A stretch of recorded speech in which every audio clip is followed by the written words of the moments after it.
Wavy hair care when travelling isn't always straightforward, or at least not in my experience. Especially with limited packing space, perhaps changeable or unpredictable weather, and also completely different water conditions. I've just got back from the most amazing 7-day cruise to the Norwegian Fjords. What a beautiful country, and it was an incredible experience. And on that trip, in terms of hair care, I made some really good choices, a few not so great ones, and I definitely learned quite a lot. So I thought in this video I would share exactly how I cared for my waves, what worked, what I would do differently next time, and hopefully then you don't have to figure it out the hard way like I did. To keep this video focused on hair care and not me just rambling on about how amazing Norway was, I thought I would structure it in 2 parts. So firstly, products and tools. What I packed, what was really useful, what I wouldn't bother taking again. And then secondly, I thought I would walk you through a couple of the different styling routines that I used. Things that held up really well, and then things that I would tweak for next time. This trip came with some very unique challenges. During the daytime, it was going to be a very active holiday, lots of walking, hiking, exploring, and very changeable weather. Windy, cold, sunny, icy, rain, we had it all. So think lots of layers, rain hoods and woolly hats. Definitely not the kind of days where, for me, hairstyling is a priority. But then in the evenings, it flipped. Think fancy dinners, formal dress codes, and definitely more glamorous moments. One of the biggest highlights for us was we had the incredible opportunity to dine at La Gavroche at Sea, a special pop-up of Michelin star Michel Roux's iconic London-based restaurant that actually closed its doors for the final time in January 2024. So I had to find a balance between low effort, protective hairstyles during the day and then much more elevated, polished looks for the evening. Let's start with what I packed. I definitely made some good choices and I definitely made some bad ones here. First up, because of the changeable weather conditions, I focused on products that were going to hydrate and that were going to protect. In terms of shampoo, I chose to go with this one. It's from Aldi and it's a very hydrating, very gentle but very effective cleansing shampoo. One of the tips that I will share with you, and I'm sorry if this seems basic, but I had never thought about it before, and yet it is definitely something I will do for future holidays, is I did a clarifying wash on the day that we travelled. I will share my travel routine actually a little bit later in the video, but this worked so well because it just got rid of all product buildup, as a clarifying wash is supposed to, and it really set my hair up for good hair days. And then it also saved space because I only needed to take one shampoo away with me. Next up, I took my most favourite Pureology Hydrate shampoo. Sorry, it's really dented because I decanted this into a travel squeezy bottle, which still actually has some left in it. This is so hydrating. It helps protect my hair, it helps detangle, it just leaves my hair feeling so smooth and soft. I knew it would be a super great option. The other thing that I was really pleased about was I took this away with me.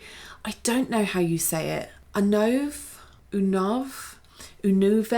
I'm not sure, but without giving too much away about a future video, I am testing out some Korean hair care.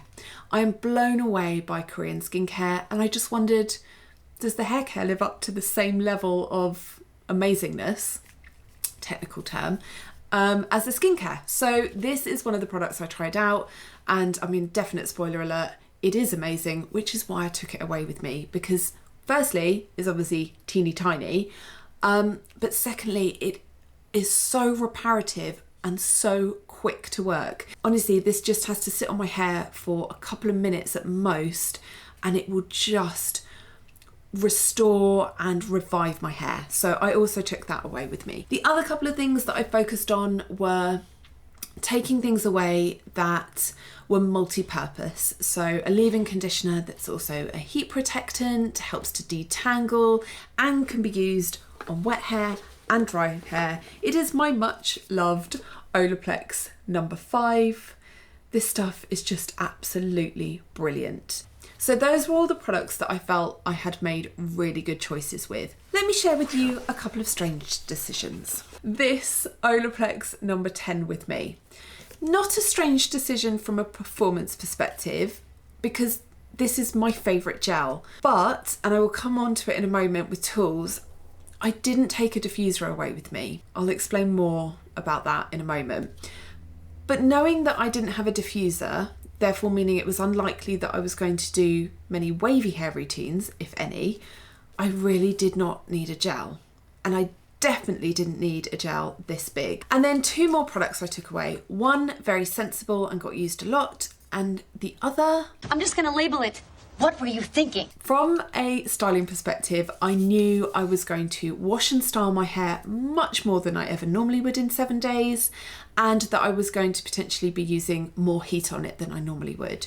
So quite a few weeks ago, I bought this at the same time as buying a new heat styling tool. So although I already had the leave-in conditioner, which offers heat protectant, I did want something extra because I have reintroduced heat styling into my routines and I want to keep my hair healthy, so I wanted something that would protect it. This I used a lot. However, I then threw in this. It's a hairspray. I have only ever used it once, and that was very recently in a hair hacks video. I found it at the back of a drawer and I thought, oh, brilliant. I don't have to buy a hairspray for that hair hack. I can just use this. And I think maybe because it was out on the shelf in eyeline, I grabbed it, but I never use hairspray. And funny enough, I didn't use it when I was on board. So a complete waste of space. I did not need that product. So overall, my advice to myself and my tip to you is take things that are tried and tested, things that you love, you know how much to use of them, how your hair responds to them. Don't suddenly decide to take away a hairspray that you never normally use, because funnily enough, you probably won't pick it up while you're on holiday. In terms of styling tools, this is where I definitely made a few mistakes. I took too many heatless methods. I packed 3 kitsch pillow rollers, didn't even take them out of my toiletry bag. I also bought a pair of socks, obviously just for hairstyling, and a heatless rod with all the bits that come with it. Honestly, next time I would just pack one option. Probably the rod, because you can get a few different looks depending on how you wrap your hair around it. I then also took my Cloud9 hairdryer and my new-ish heat styling tool from Wavy. I did not, however, take a diffuser, and this was a little frustrating, but I don't feel that at the moment I quite have my heat styling tools right. So it was a case of either I take everything or I have to make a sacrifice. And I sacrificed the diffuser. And in hindsight, there were occasions where I wish I had it with me. So I think next time I would prioritise it. But I think ultimately it comes into a bigger problem that I have about my heat styling tools not being quite right yet. And I won't go into that now because it will be boring and it's probably a whole different video. So let's just say I wish I had a diffuser with me. Okay, styling. I need my phone for this to remind me exactly what I did. Firstly, I wanted to share what I did on the day of travel. So as I mentioned earlier, a clarifying wash, a deep conditioning treatment, and then a wavy hair routine. I loved how this turned out. I hope that doesn't sound vain. I don't mean it in a vain way. It's just there are plenty of times when my hair turns out and I think, oh, this is not the best hair day. So when you do have one, I don't feel it's a bad thing to say, yeah, I like how my hair looks today. And this was one of those days. And I tried something completely new. This was the result of in-shower styling. And honestly, I don't know if it was a fluke, but I loved how my hair turned out this day, and it lasted really well. Considering we were walking around on deck, it was really windy, we kind of went to the set sail party, had a few drinks. It still looked lovely enough to go to dinner without any kind of refresh. Day 1 was a day at sea and I didn't do anything at all to my hair. That evening was the experience at Le Gavroche. I wanted to opt for a really elegant but wavy, bouncy blowout type of look. To achieve this look, I opted to gently rough dry my hair first and then use my Wavy tool. Once my hair was about 80% dry, I used the hot brush to add some shape, some bounce, and just a little soft wave. I am still getting the hang of the technique, but I honestly was really pleased with how it turned out. Plus, I found that using a bit of heat styling while I was away really helped my fine wavy hair stay frizz-free for days and days, even through cold, wet and windy weather conditions and a lot of woolly hat wearing. Now, a refresh routine that I did one evening to kind of elevate to a more polished nighttime look was I used my Wavy Talk heat styler and just really wrapped my hair, particularly focusing on the ends that had got very windswept, and just gave it a little bit more shape. So that really worked really well. I felt like this was polished and I hadn't had to wash and completely restyle. It had just been a little bit of heat styling that I had protected first by using the GHD spray. I really loved actually on Cunard the fact that it was more elevated and more glamorous in the evening. I live in the countryside. I don't have loads of opportunities where I'm getting glammed up, so it was a really lovely thing to do. If you would like to see a little bit more detail about that Wavy Talk tool, let me know. Perhaps a full tutorial or a couple of different ways that I use it.